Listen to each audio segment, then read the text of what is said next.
Alex Garland directed Ex Machina, terrific movie, teamed up with Oscar Isaac. He has re-teamed with Oscar Isaac for a new film called Annihilation, but Oscar Isaac is not the lead here. Natalie Portman is.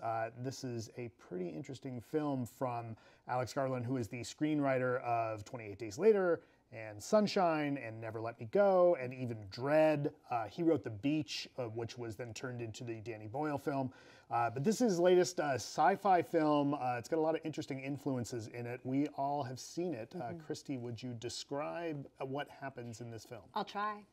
I'm going to try to describe Annihilation to you based on my vague understanding of what actually happens in it, and also trying not to give away any spoilers. So yeah, as Matt said, Natalie Portman stars as a biologist. She's a biologist, right? Yes. She's a scientist. Yes. And she goes into this kind of rainbow-hued, kind of bubbly, doming thing called the Shimmer, right? And so it's taken over part of the United States, like kind of like the redneck Riviera, right? It like landed in a swamp, Louisiana, whatever. It's this thing that has just arrived. It zapped a lighthouse and then it arrived, and it is getting bigger and encroaching onto more people and to more land. And Natalie Portman goes in with a team of scientists, an all-female team of scientists, including Jennifer Jason Leigh and Tessa Thompson and Gina Rodriguez and Tuva Novotny.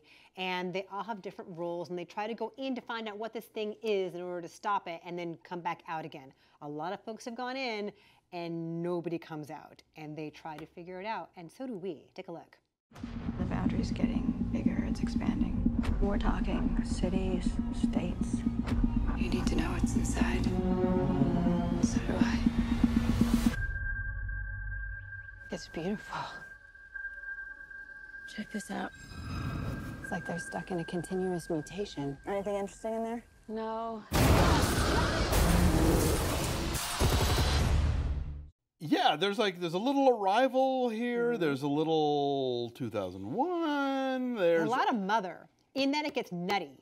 It gets nutty fast, and either you're with it or you're not. Yeah, that's how I felt about it. It definitely is a movie that is expecting you to keep up. It's not going to stop for you. Yeah, I like that about it. I like the challenge of that. No, it's a smart movie. It's an interesting movie, and because it's about people that don't know what's going on, we don't either. Nope. And we have to sort of like pick up on what clues we can and try and decide for ourselves what it all boils down to. You know, Oscar Isaac obviously plays a key role in all of this as Natalie Portman's husband. You know, I had to pee the entire time, and Did you get up and pee? No, I didn't. Oh, I God. didn't. That's the thing. Thank God. I could tell early on. Oh shit! I can't miss a second of this, or I'm going to be completely lost. So I held it in. Even if you stay the whole time, you might be completely lost. Yes, but it would have been worse if I'd, you know. Yes, I had a left. girlfriend come with me because we did a Wine the Flick episode afterward from my website, and we walked out afterward and we saw Matt, and we were all just kind of like, whoa, like what? I felt physically stunned, like viscerally stunned in a way that very, very few films, you know, that can create that kind of physical effect. I feel like Ex Machina does that too. He really knows how to create a mood, an immersive mood, a very specific, rich, vivid place. And you keep thinking about it when it's over. We did, and apparently Matt's been thinking about it. Yeah, You so I feel want to hear about different now. this. What's your theory now? Yes. Well, so I made the mistake of sitting entirely too close because I got there late, so I was like 2 rows back. This movie, I was really entranced, and then at the time, that night, I couldn't wrap my head around the ending. Like I think I had a fair amount of kind of rejection, and I couldn't accept what happened at the end. And then the more I thought about it, the more it actually worked for me. The actual last shot, you mean? Just the whole thing, the whole way it worked. Because as I thought about it, there really are deeper things going on than just on the surface, right? And I think that this is early on in the movie, there's a discussion about people and their self-destructive instincts and what they do. And I thought that was fascinating. And I think that's where I had trouble towards the end, but then the more I thought about it, the more I was like, oh, okay, I got it.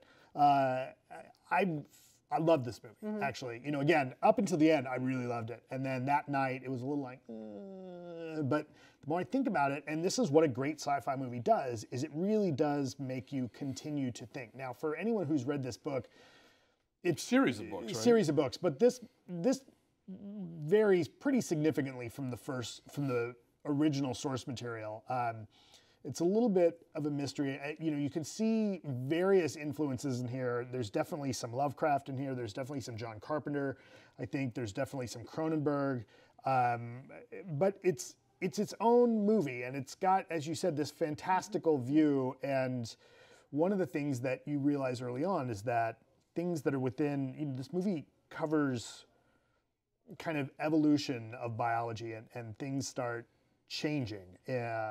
You know, I thought that night, I was like, oh yeah, there's that terrible David Duchovny movie, Evolution. You mentioned that when we talked about it. Right. You think this is like that still? No, this is not like that at all. All right, And I want to say the production design here is really amazing because we start seeing these sort of mutated, you know, at first flora and later fauna, and they are so sort of matter-of-factly thrown in. So like they'll be walking through the woods and there'll be a tree that's just covered with some sort of weird moss or flowers that are a color you've never seen before or a shape you've never seen before.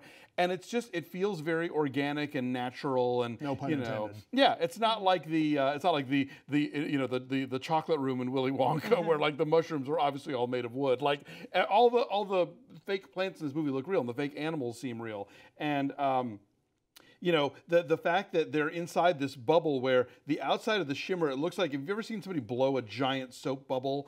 And there's that sort rainbow. of, that filmy prism on the outside that's always sort of swirling around. They'll be going through a really dark place, but there will be just sort of this sort of shaft of rainbow coming through to remind you that they're inside this thing. Yeah, it's shot really beautifully. The sound design is really cool. Yeah. The score is really cool. It's from the same guys, the Portishead people who did the score for Ex Machina.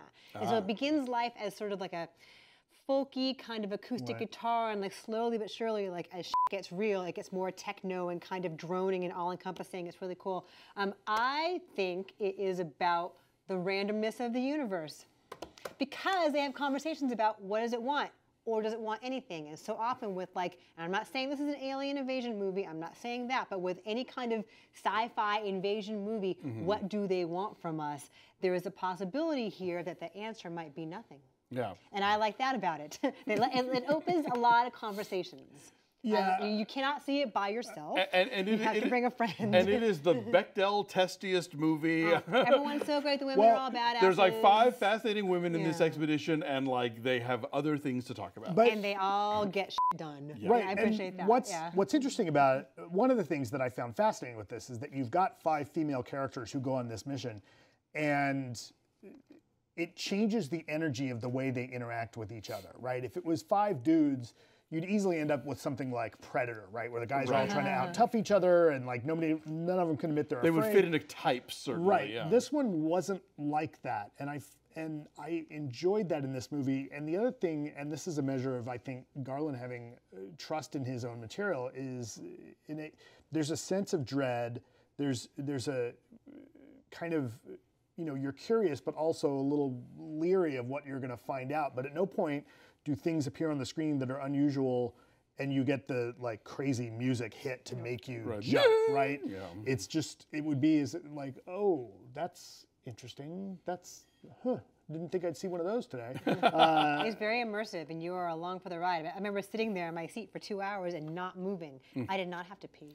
I knew early on that's not happening. I'm just gonna. This is all here. So if we can tell you one thing that's useful to you, go to the bathroom beforehand. Yes. I highly recommend this. I can tell my 8-year-old kid, do you have to go pee? There you go. Yeah.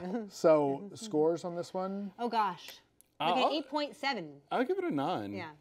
You know, I was going to go with the lower score. I was going to originally probably, if you had caught me that night, I probably would have done like a 6 or a 7. But the more I thought about it, I think I'm going to be back up to a 9 on this one. And that means it's great because it made you think. And how often do we actually think? Right. And I totally, and I know I'm going to see it again, and I know I'm going to find more stuff that I didn't get out of it the first time. Okay. Yeah, So I have no idea what that number is. Yeah, so I would strongly recommend seeing this on a big screen. What was yours? 8.7. Oh, then we're 8.9, and Yeah. I don't know what it is on the tomato meter. What he said. Yeah, so see this on a big screen. It's worth seeing in a very, very large screen with good sound. Yes. Right, absolutely. Yes. I very much enjoyed this. It is a little disturbing. I actually think I'm kind of happy that it's got the C from CinemaScore, because that means half the people who are seeing it don't get it. and that's kind of cool. Yeah, this is not a movie that's spoon feeding you anything. Right, and if you get out of this one and don't get it, A, don't feel bad, because I didn't get it at the time. If you never get it, fine, maybe you're a dummy. But go back and see it again. This is kind of, I saw Black Panther twice because it's great and I needed to take the family, but I want to see this again just because I kind of want to see what it's doing again. And that's fascinating. It's a fascinating story. It's a fascinating execution from Alex Garland. So I think that's a lot of fun. So thank you for joining us. We're going to talk Oscars later in the week, so join us for that too.